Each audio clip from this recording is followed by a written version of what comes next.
Instant iced coffee? Let's check this thing out.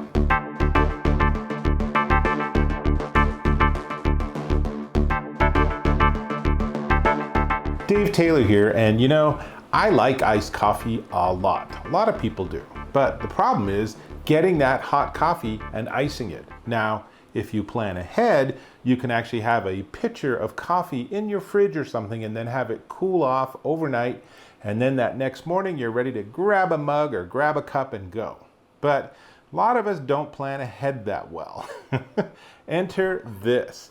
This is the HyperChiller, or maybe I should show you this. This is the HyperChiller, and it's pretty slick.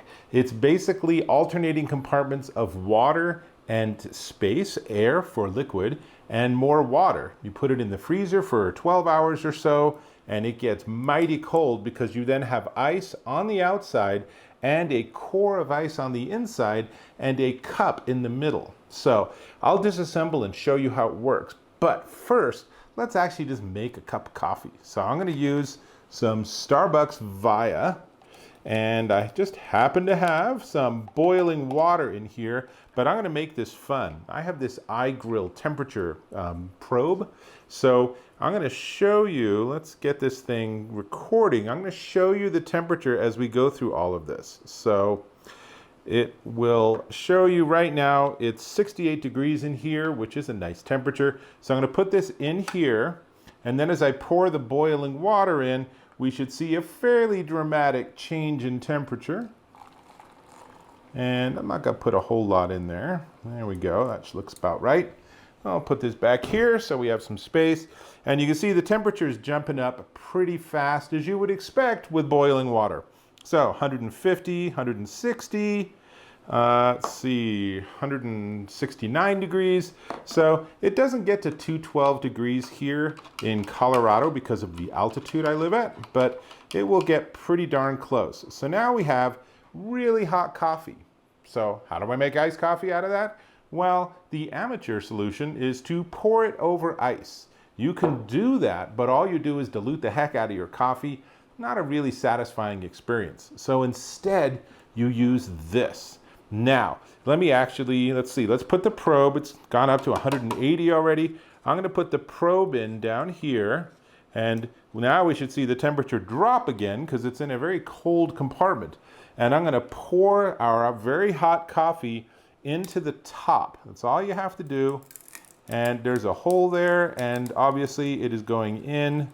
That temperature is plummeting. So I'm pouring boiling coffee into this thing, right? So we also need to pay attention to time, but they basically say just swirl it around a little bit. And so now we can see that the heat of the coffee is competing with the ice in this unit. So temperature is up to 120. So now it's starting to drop down a bit. So we're going to do this for somewhere about 60 to 75 seconds. I'm not actually timing it because that's too many things going on at once. But I'll tell you, if you use something like this temperature probe and you get a glass of ice water, it's going to be somewhere about 45 degrees or so. So that's going to be our goal, to get this thing cold enough that we can pour it over ice and not have the ice melt. So it's already down to 93 degrees, so it's already going to be unpleasantly lukewarm. Not a temperature that's good for coffee. So we'll just keep swirling it, and it will go down. And while we're doing this, let me tell you just a little bit about it. So this is the HyperChiller, and it's made of non-BPA plastic and food-grade stainless steel. You'll see that when I disassemble it. It has a 12.5 ounce capacity, and you can do this process twice without refreezing it. And obviously, I'm just using regular water in the unit, so that ice just doesn't have a whole lot of capacity to take that heat and transfer it. The whole thing is dishwasher safe, and it's actually surprisingly easy to clean it. So we're coming on, I think, about 60 seconds or so, and you can see it's down to 63 degrees already. I just want to get it into the 50s, and then we'll be good to go. Now, if you don't want to do this swirling motion, you don't have to, but it'll take a little longer. So this is just a way to get it to cool off a little faster, so it just keeps moving. And when it's done, we're going to actually have to take the temperature probe out. Oh, 55 degrees. Maybe we're done. Let's see if we can get it down below 50. So there's two holes in the top. The top is recessed and at an angle, and at the bottom of that angle is the hole to get liquid into it.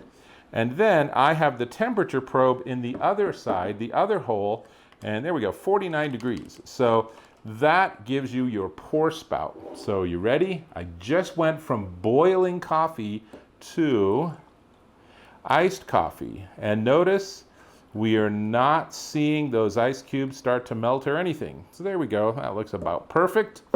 Now let's put the temperature probe in, see what temperature we ended up with. And 53 degrees, 52. See, when I took it out, it started to come back to room temperature. 48, 47, 46. And of course, what's the best part of iced coffee? Pouring a little cream in and watching that beautiful swirling action. So let's see how that goes. That is a fine looking cup of iced coffee that I've made on camera in 90 seconds. Pretty sweet, you got to admit. And now it's 40 degrees. How cold is this going to get? This is nice and cold. I like cold beverages to be cold, and I have no problem with it being 40 degrees. That is a lovely temperature. So let me turn off my recording. There we go. And I'm going to go ahead and take the probe out because the most important thing is to taste it. So let's see what happens. That is really nice. That's an Italian roast from Starbucks. Delicious.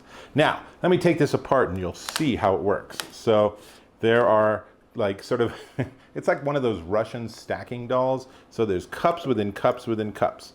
So we have this, and at the bottom here, you probably can't see, there's a little bit of melted water because this is the outermost water container. So you fill this up to a specific line because remember, when water freezes, it expands. You don't want anything to break. So you do that, and then it perfectly fills up with ice. And then here's our stainless steel cup. We open this up, and there's another one. So this is where the coffee was. So this needs to be rinsed out and cleaned.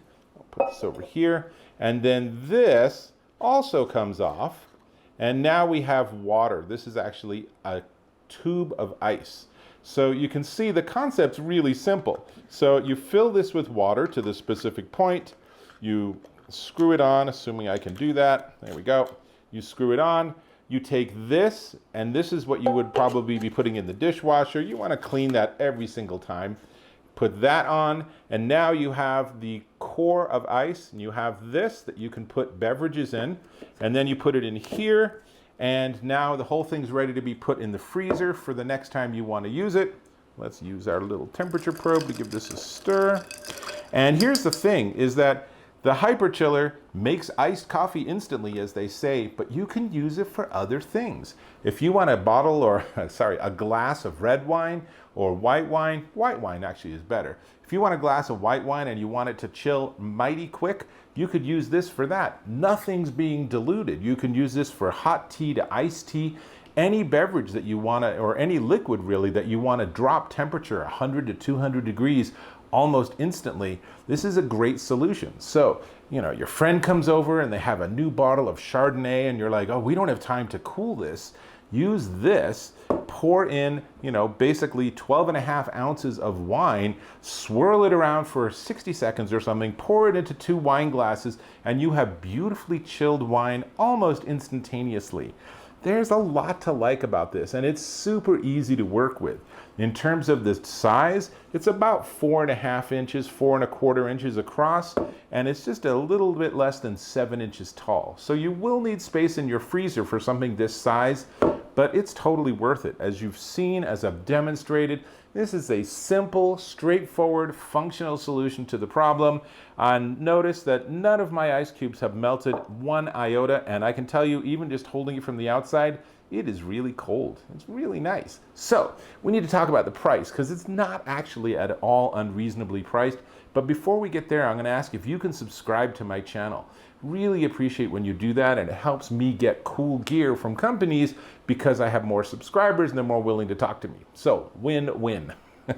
Awesome. So this is the HyperChiller, and it will cost you $24.99 at hyperchiller.us. And you think, $24.99? But let's actually do the math here. If you go to Starbucks and get a grande cold brew, how much is that going to run you? About $5. So 5 of those later, you just paid for this.